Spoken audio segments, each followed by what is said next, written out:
In the small noisy town of Ezioku, there lived a man called Obinna, but everyone called him Obi Money because from morning till night, that man's mouth was dripping with money talk. If you greeted him good morning sir, instead of replying you, Obinna would say, my brother, good morning oh, do you know that people are making millions of dollars in Canada? Obinna ran a small electronic shop at the junction where he sold phone accessories, small radios and rechargeable lamps. Business was moving very well. Not too bad, not too good, but to him, it was pure suffering. He would always say, see this Nigeria, nobody can make it here. You go just dey suffer, dey sweat like roasted corn. Abroad is the real place to make real money. See once I japa, you go see me with Benz before December. His friends used to laugh at him. Obi money, calm down no. His closest friend Chike would tell him, abroad no be heaven o, people still dey struggle there. You go hear stories my brother. But Obinna would shake his head proudly and say, my guy, you dey talk like person wey no get vision o. See, make I tell you, abroad na paradise. Once you enter plane like this, na automatic transformation be that. Even ordinary cleaners for there dey collect money in dollars. Sometimes, Obinna would watch YouTube videos of Nigerians abroad, posing beside snow and houses, and he would sigh like Romeo in love. See enjoyment na, no worry. I go soon join una. I no fit die for this Nigeria. Every evening, he would sit outside the shop and announce his plans loudly for everyone to hear, as if giving a press conference. Before this year end, I must japa, whether devil like am or not. I must leave this country, even if not to sell everything. And true to his word, he began selling. First, he sold his freezer. Then, he sold his generator. He told his neighbor, I no go need these things again. For abroad, lights dey 24/7. He sold his television, his wardrobe, and even his bed. He started sleeping on a mat. When his landlord came one morning and asked, Obinna, are you moving out? He proudly replied, soon, Oga landlord. Once my visa drop like this, I go fly out of this your small compound. His shop too was not spared. Gradually, he sold off his stock to raise more money. People thought he had run mad. One woman asked, Obinna, are you sure this your abroad journey is real? He replied, Mama Ngozi, don't worry. When you see me on Instagram with jacket and snow for background, you go respect me. He sold even his late father's land in the village, the only land that was supposed to be his future. When his elder brother Ikechukwu tried to stop him, Obinna shouted, Brother Ike, leave me alone. You dey here dey farm yam and cassava since, and you think say that one na life. I am going global. I am going to make it big and send money to all of una. After months of struggle, visiting agents and paying heavily, Obinna finally got a visa. That day, he nearly danced naked in his compound. He called everyone, friends, family, church members, and threw a small party. He bought one carton of malt and said proudly, Una don see am? When God say yes, no man can say no. This na the beginning of my greatness. His pastor prayed for him, saying, Go and prosper, my son. The Lord will make a way for you in the foreign land. Obinna shouted amen, louder than everybody. The next morning, he posted on Facebook, finally, I don japa, good things no dey Nigeria again. Na abroad sure pass. Even his mother cried tears of joy. She hugged him at the airport and said, my son, don't forget us when you make it. He smiled confidently. Mama, give me 6 months. Just give me 6 months. You go see houses, cars, and dollars. As the plane took off, Obinna whispered to himself, goodbye to poverty. I don't live suffer for una. The moment he landed in London, cold slapped him like an angry creditor. He wore only a light jacket because he thought snow was just like powdered milk. Within seconds, he was shaking like leaf. At the airport, the immigration officer looked at his document and asked, purpose of visit. Obinna smiled widely and said, to hustle, sir. I want make am, na why I come. The officer raised one eyebrow. Oh, I see. Hustle, right? Don't worry. Enjoy your stay. He didn't know the officer's sarcasm was a warning. His first 2 weeks were full of excitement. He took pictures near red buses, Big Ben, and even pretended to be talking to his workers on the phone. He would post on WhatsApp status, "London sweets die. If you still dey Naija, you never start life." But soon, reality landed. His friend who hosted him, Efe, started getting tired. "Guy, you go find something to do oo. Rent no dey play for here." Obinna nodded. "No wahala, work dey plenty for here na abi?" Efe laughed dryly. "Work plenty oo, but you go sweat. The country no dey joke with immigrants."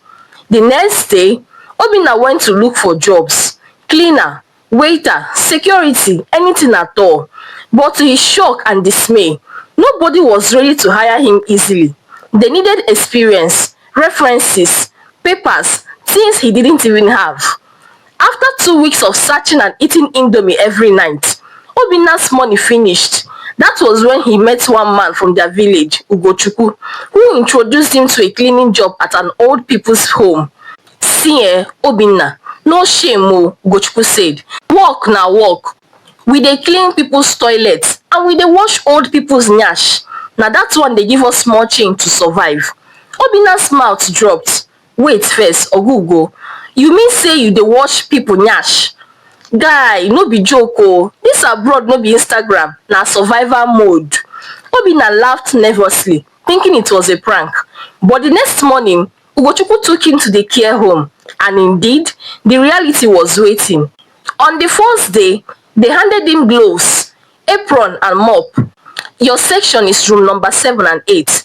Mr. Roger needs help with toilet and bed," the supervisor said to him. When he opened the door of room 7, the smell nearly carried the spirits away. The old man had messed up everywhere.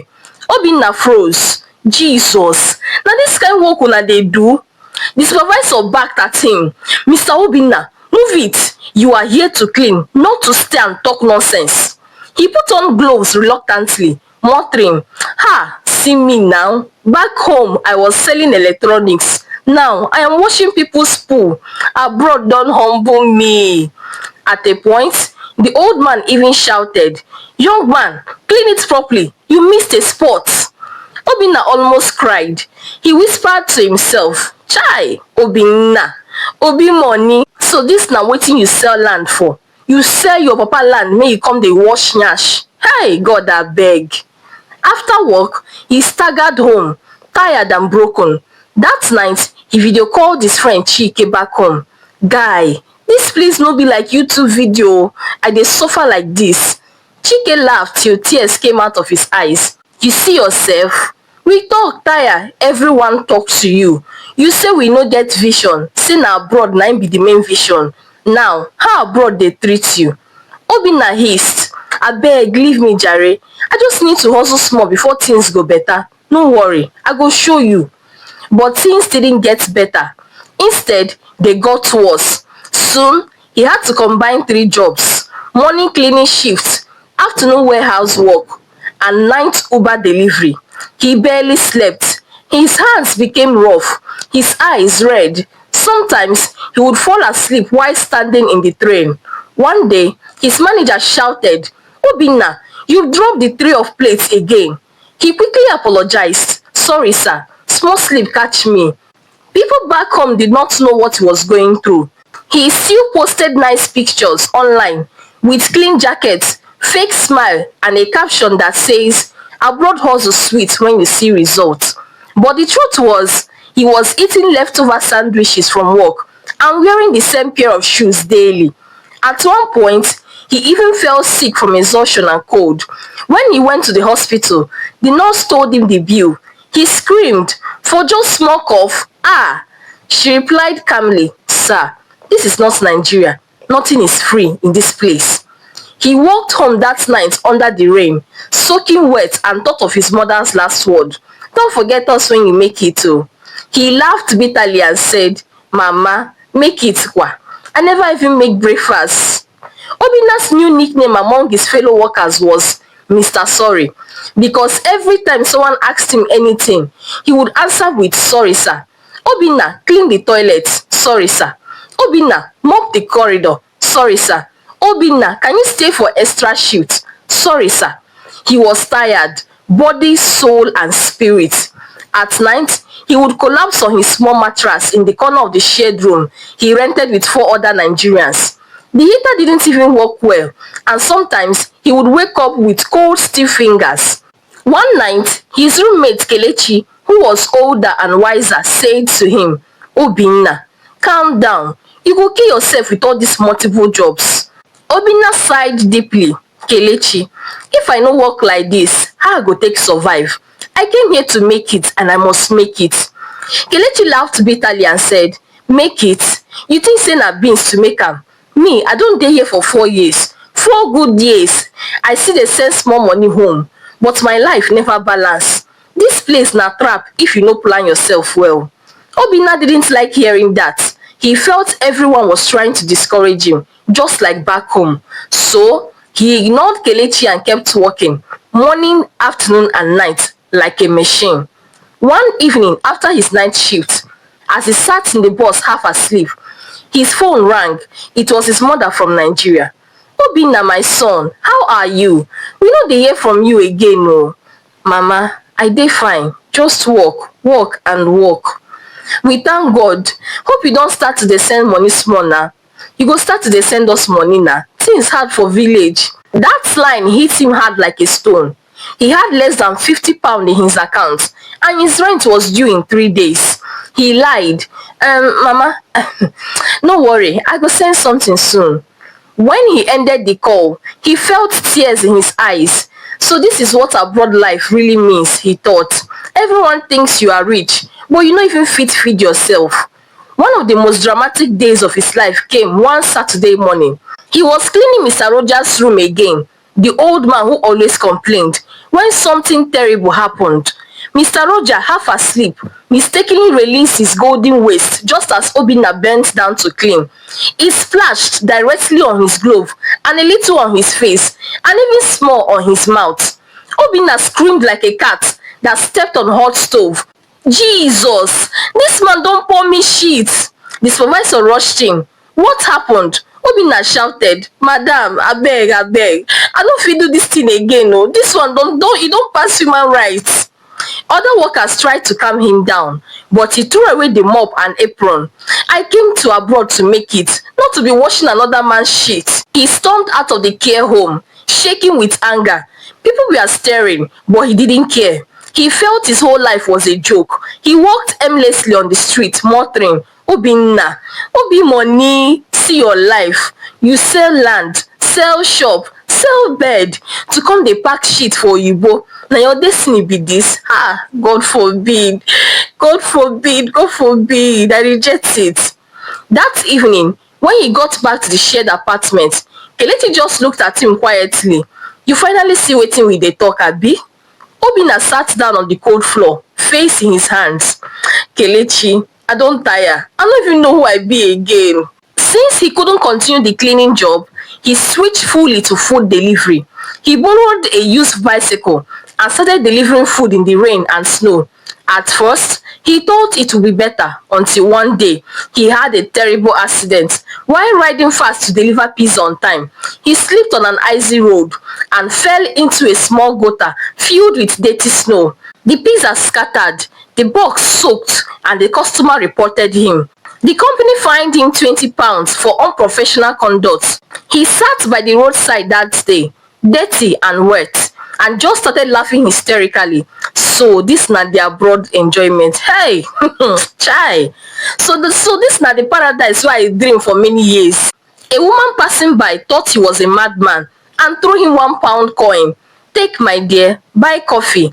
He looked at the coin, smiled sadly and whispered, na so dem dey help mad people for here, abi? That night, he couldn't sleep. He stared at the ceiling, remembering his life back home, his shop, his small fan, his cheerful customers. He remembered how he used to eat pounded yam in the evening and gist with Chike about politics. He picked up his phone and scrolled through his old pictures, him standing beside the shop signboard, Obi Money Electronics. He burst into tears. Chike tell me say make I no rush, but I no hear. Now look at me, just negodumoa. At 2 a.m., he knelt by his bed and prayed, something he had not done properly in months. God, abeg, I know say I be very stubborn child. I thought success dey only abroad. I wanted to prove a point. Now, I no get anything again. Please help me. Please, God, just help me, abeg. If you help me, I go get sense this time. As he prayed, he felt peace for the first time in a long time. From that night, Obinna began to see things differently. He stopped bragging and started learning. He began attending free skill workshops offered by an African community group, learning about online marketing, product importation, and financial planning. Gradually, he realized that success is not about location, it's about mindset. He met a Ghanaian man, Mr. Kwame, who told him his story. My brother, I came here 20 years ago. I worked as a cleaner too, but I used the small money to build something back home. Now, I run an import business from Ghana while still living here. You must think smart, not just work hard. That conversation changed Obi's direction. He started saving little by little, cutting expenses, and researching on how to start an online phone accessory business with Nigerian contacts. He even reconnected with Chike back home to help him find a small shop space. Months later, his online hustle started bringing results. He would buy small phone accessories in the UK and ship them home for Chike to sell. The profit was small, but it was honest and hopeful. He realized he didn't need to be a big man abroad before succeeding. He could grow slowly, smartly. He finally called his mother again and said proudly, "Mama, I no dey suffer like before. I dey build something small small." His mother smiled through the phone. "My son, may God bless your efforts." After 2 years of hard life abroad, Obinna finally made up his mind. He had saved enough to start life afresh back home. When he told his flatmates, they laughed at him. "You dey go back? Hey, people dey die to come here, you dey go back." He smiled calmly and said, "Let them come. I don see everything wey dey here. My destiny no dey inside washing toilets. Abeg, I don go back." He booked his flight quietly, with no noise or social media updates. As he boarded, he looked out of the plane window and said to himself, "Abroad no bad though, but e no be for everybody.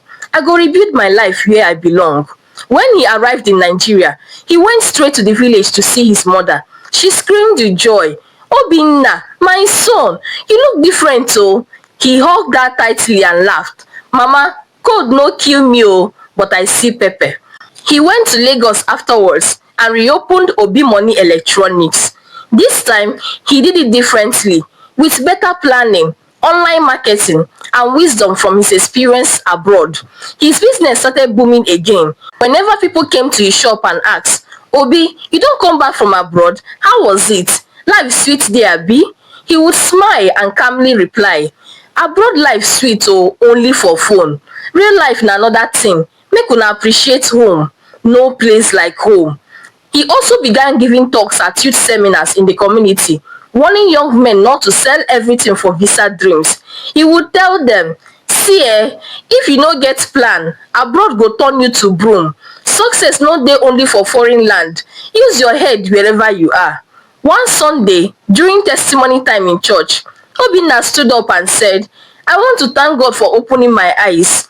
I thought traveling abroad was the only key to success. I sold everything, even my father's land, but God allowed me to go and learn my lesson. Today, I have peace, I have business, and I have sense." The whole church laughed and clapped. Even pastor smiled and said, "Sometimes God allows us to go far so we can appreciate what we already had." That day, as Obinna drove home on his new motorcycle, the sun warm on his skin, he smiled and whispered to himself, "I left to find gold, but I came back with wisdom. That's one na im better pass." The moral lesson of this story is, don't believe every social media story about life abroad. If you don't have any plan or patience, abroad will humble you faster than NEPA light. And above all, home will always be home. If you return wiser, you have not failed. Thank you for watching this story. If you enjoyed this story, kindly subscribe, comment and like our videos as we bring more videos your way. And with that being said, ngwanu bye. Ngwanu bye.